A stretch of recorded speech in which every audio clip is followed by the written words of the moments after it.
I accidentally cut myself off. Oh God, I kept hitting these buttons here. But anyway, I'm just gonna finish this off. But anyway, Ayn Rand, it never occurred to him that maybe he was intellectually limited after he met her, or from the time he met her. But Alan had a long life, probably longer than he deserved. He was like Henry Kissinger and made it to the century mark. But you know what they say, the good die young. But that's not necessarily true. And then, of course, I really had to pay attention to this one because Anne Blythe had died, and I think she was the last cast member of the classic film noir movie Mildred Pierce, and she should have gotten the Oscar for that part as playing the rotten Vita, and which was one of the screen's great villains. And she had taken the role when she was only 16 years of age, and she was 18 or thereabouts when it was released. She was nominated for Best Supporting Actress, but it looks like she split the vote there with Eve Arden. But Eve Arden didn't have the better role. I mean, she had a good role, and she did a great job on it, as did Jack Carson and Zachary Scott. I was almost going to say Zachary Taylor. Zachary Scott. But Anne Blythe is the one that everybody remembers because she played one of the rottenest characters in history. And sometimes you'd wonder if Joan Crawford's adoptive daughter, Christina, didn't just decide to pattern her life on the character of Vita Pierce. It makes you wonder because Joan Crawford wasn't the monster that Christina presented to the world and claimed she was. She wasn't anything like that. In fact, she was very well liked, including by Anne Blythe. And Anne Blythe, her films were mostly musicals or, lighthearted movies. She was in a few dramas. And her own life was not a hint of scandal whatsoever. And it says here she began working as a child actor at 5 years of age. And she lived to be 98. And she already had talent as a singer, and at the age of 9, she joined the New York Children's Opera Company. So she was really quite precocious and was already in show business. I mean, what the hell? I couldn't even think about anything at 5 years of age, let alone 9, or 9 years of age, let alone 5. But anyway, so she developed a lot of talent. And she beat out a lot of people for that role of Vita, which was, of course, the movie Mildred Pierce was Joan Crawford's comeback film because she was considered box office poison and all this. And her career kind of hinged on whether this film was going to be a success. And so she personally screen tested with Anne Blythe. And she wanted Anne Blythe in the part. And, of course, that was a great decision. Because Anne Blythe, as I was getting around, kind of in a roundabout way, played good characters. Too good to be true. And she was scandal-free in her own personal life. She married Dennis Day's brother, who was an obstetrician. And Dennis Day, for those who don't know, was an actor and singer. And he was most closely associated with Jack Benny for many, many years. So it was about as wholesome as you could get for Anne Blythe to marry into the McNulty family, which was Dennis Day, was Owen McNulty, his real name. But if you don't know who Jack Benny was, then I can't help you then you're pretty fucking stupid if you don't know who Jack Benny was. I can understand it if people don't know who Dennis Day is, that they were too young to know who Dennis Day was, who Eddie Rochester Anderson was, who Don Wilson was, who Barry Livingston was. I could see it. But if you don't know who the hell Jack Benny was, then you can just go to hell for all I care in a handbasket, because he was perhaps the greatest of all comedians and virtually invented stand-up comedy, the stand-up act.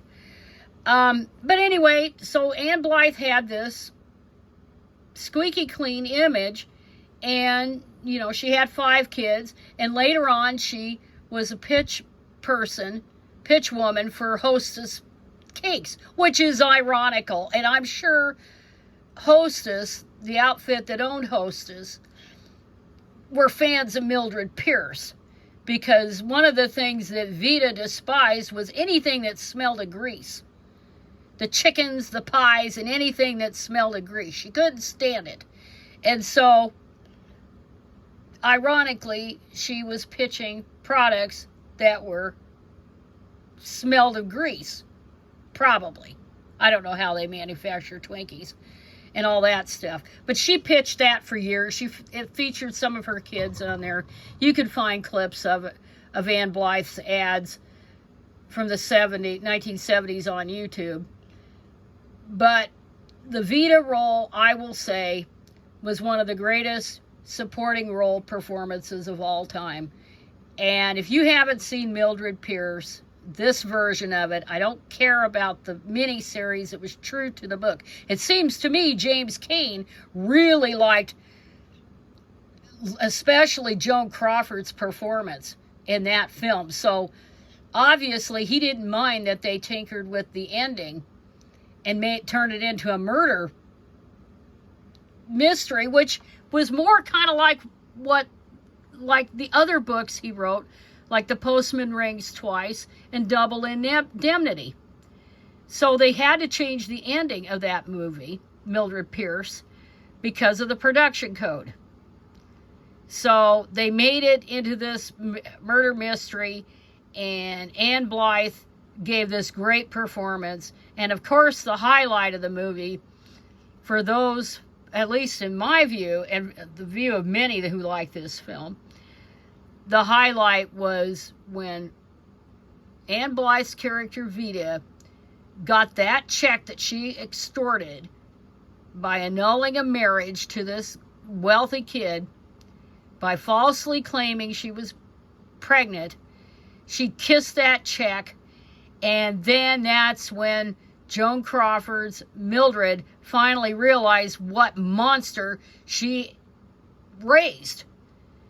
And they had that classic sequence, that classic moment on the spiral staircase, and Joan Crawford got, or let's say Mildred, took that check from Vita's purse, tore it up, and then Vita landed a haymaker on Mildred, knocking her down. And that was a real slap from Ann Blythe to Joan Crawford. And Joan Crawford, I think, just from the look on her face, and those eyes got huge as she rose up and told the Vita character to get out before she killed her.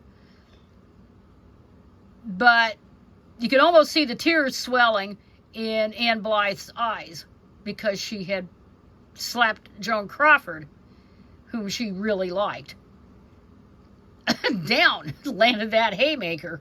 But Joan Crawford said, yeah, make it good. Do it for real and make it good. And she did. And I think in one take, they did that. And anyway, so that's one of the all-time great performances. And of course, you know, everybody has to pass from the scene sometime. And Ann Blythe was frequently appearing on Turner Classic Movies and talking about her time in Hollywood, and especially this movie, because she would always be identified as Vita. There was nobody else who could possibly have played this role. I guess Shirley Temple was considered, and it's just, she would probably been okay, but it's hard to imagine anybody other than Ann Blythe playing that part. And to think that you had the role of a lifetime at such a young age is really something. So anyway, that is about all I'm going to talk about today. So this is like a two-part video because I messed up the first part. And those were some of the deaths that I noted over the past month. And I could talk a little bit about the disaster on July 4th in D.C. and all those stupid Patriot, whatever the hell they're called, outfit, KKK, let's just call them what they were, and got on the train, and there was that young black woman who was there all by herself, and here were all these idiots in the masks out there, and there she was. And that's probably going to be probably the Pulitzer photo of the year. And that thing was a disaster. We could talk about how disaster every day is a bigger disaster that comes from Trump. But you know, you get kind of tired of talking about it, because how many ways can you say how absolutely horrible they are? So at this point, I figure I'll stick with the Obits. And so that is it for now.